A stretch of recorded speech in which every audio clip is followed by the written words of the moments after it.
तो हम लोग यहाँ पे अब C2 साइकिल को समझते हैं। C2 साइकिल, या जिसको हम लोग फोटो रेस्पिरेशन भी कहते हैं। फोटो रेस्पिरेशन,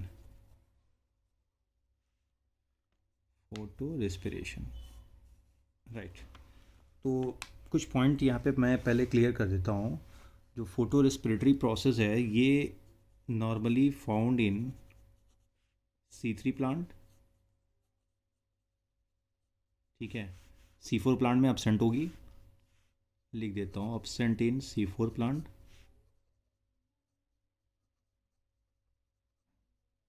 नेक्स्ट, यहाँ पे जो C2 प्रोडक्ट बनता है, यानी 2 कार्बन वाला जो प्रोडक्ट बनता है एक्चुअल में, जिसकी वजह से इसको C2 साइकिल भी कहते हैं, उसका नाम है फास्फोग्लाइकोलेट। फास्फोग्लाइकोलेट,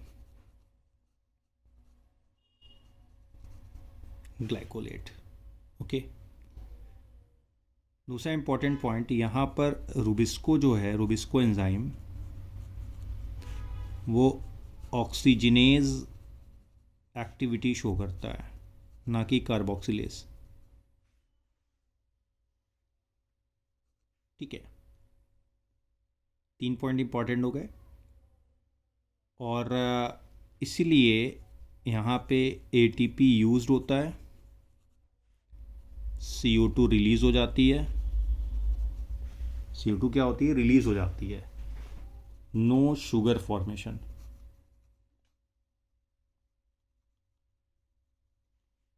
that's why it is called wasteful process, ठीक है। बायोलॉजिकल रोल क्या है एग्जैक्टली, अभी तक बहुत सही सही आंसर तो NCERT में मेंशन नहीं है, ठीक है। नाउ, जो C2 साइकिल या फोटो रेस्पिरेशन है,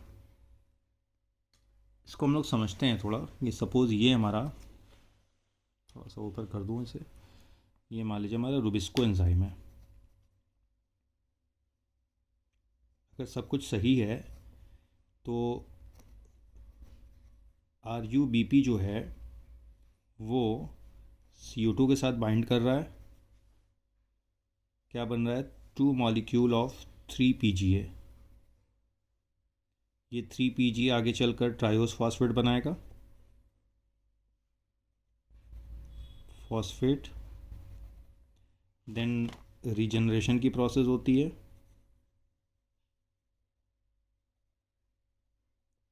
और देन RUBP अगेन बन जाता है।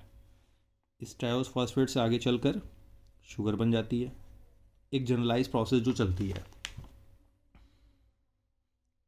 इस प्रोसेस को हम लोग C3 साइकिल कहते हैं। कब हो रहा है? जब रूबिस्को कार्बन डाइऑक्साइड के साथ बाइंड कर रहा है और RUBP को कन्वर्ट कर रहा है 2 मॉलिक्यूल ऑफ 3 PGA, जिसमें कि नंबर ऑफ कार्बन 3 कार्बन होंगे। लेकिन अगर मान लीजिए सिचुएशन चेंज होती है और कंसंट्रेशन ऑफ कार्बन डाइऑक्साइड कम हो जाता है और कंसंट्रेशन ऑफ O2 बढ़ जाता है, तब क्या कहानी होगी? तब RUBP किस में बदलेगा? अब यहाँ पे थोड़ा सा चेंज देखना है हमको।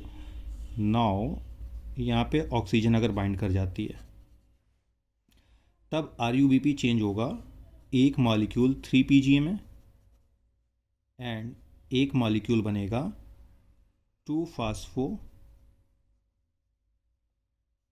ग्लाइकोलेट का, जिसमें नंबर ऑफ कार्बन 2 कार्बन, इसमें नंबर ऑफ कार्बन कितने? 3 कार्बन है, ठीक है। बनना क्या चाहिए था एक्चुअल में ये, लेकिन ऑक्सीजन बाइंड कर गया तो सिचुएशन बदल गई। नाउ, अब ये कन्वर्ट होगा किस में? ग्लाइसिन में। नाउ ग्लाइसिन कन्वर्ट होगा सीरीन में, देन सीरीन रीजनरेट कर देगा RUBP को। प्रोसेस लंबी चौड़ी है, लेकिन उतना मुझे नहीं शो करना है। और यहाँ से CO2 रिलीज़ हो जा रही है। ये कहानी कहाँ देख रहे हैं आप? C2 साइकिल, जिसको हम लोग फोटो रेस्पिरेटरी पाथवे भी कह रहे हैं, C2 साइकिल। तो एक इम्पॉर्टेंट पॉइंट जो कि NCERT में मेंशन नहीं है, जो ये C2 साइकिल चलती है, इस C2 साइकिल में 3 सेल ऑर्गेनल इन्वॉल्व होते हैं। एक तो आपका क्लोरोप्लास्ट हो गया, दूसरा माइटोकॉन्ड्रिया, और तीसरा जो है वो पेरोक्सीसोम है।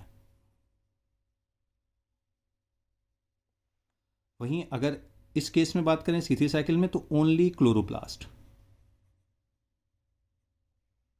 तो यहाँ पे CO2 रिलीज हो गया, ना कि उसका फिक्सेशन हुआ कि ग्लूकोज बने, ये रिलीज हो गया, जबकि यहाँ पर क्या हो रहा है, CO2 का फिक्सेशन हो गया, राइट।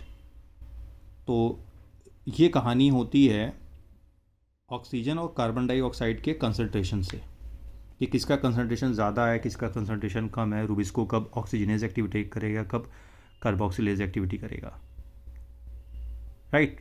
आपको ये समझने के लिए मेरे प्रीवियस वीडियोस जितने भी हैं उनको प्रॉपरली देखिएगा तो ये समझेगा। तो फोटोसिंथेसिस के टॉपिक ऑलमोस्ट सारे कवर हो गए। एक बचा हुआ है ब्लैकमैन लॉ और factor affecting on the photosynthesis, तो उसको भी हम लोग जल्दी से जल्दी कवर कर लेंगे।